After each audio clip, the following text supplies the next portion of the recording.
जय श्री राधे, जय जय सीताराम। आइए जानते हैं अविनाशी सुख क्या होता है, सुख कैसे प्राप्त होता है, सुख चाहने से कैसे मिलता है। जैसे अपने लिए सुख चाहने से नाशवान सुख मिलता है और दूसरों को सुख पहुंचाने से अविनाशी सुख मिलता है। अर्थात जो अपने चाहने से सुख मिलता है वो नाशवान है, जिसका कुछ ठिकाना नहीं है, आना और जाना है। पल में आएगा सुख और पल में मिट जाएगा, जिसमें अभिमान व्याप्त होता है, अहंकार होता है, जिसे नाशवान सुख कहते हैं, जिसके बारे में हम जानते नहीं।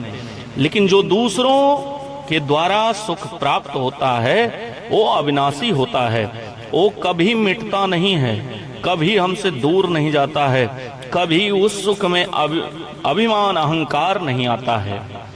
सुख भोगने के लिए स्वर्ग है और दुख भोगने के लिए नरक है, और सुख दुख दोनों से ऊंचे उठ करके महान आनंद प्राप्त करके यह मृत लोक प्राप्त है।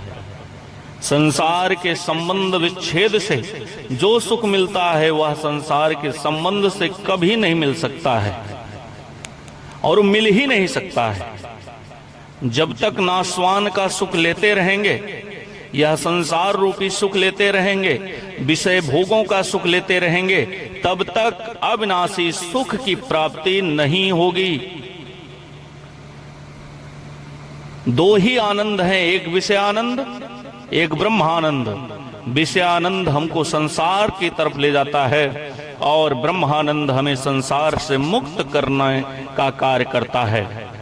भोगों का नाशवान सुख तो तिरस्ता में बदल जाता है, जहां पर तिरस्कार प्राप्त होता है, अभिमान अहंकार छल कपट परपंच होता है और उसका अंत हो जाता है।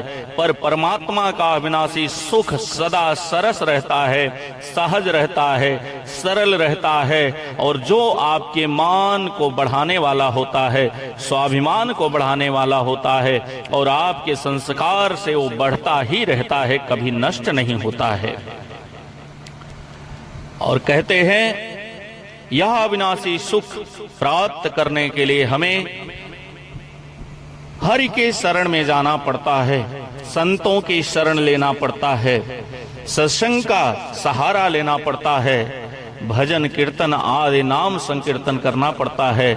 उस स्थान से जो सुख प्राप्त होता है, आनंद प्राप्त होता है, उसे अविनाशी सुख कहा जाता है, उसे अविनाशी सुख कहा जाता है। जय श्री राधे, जय सीताराम।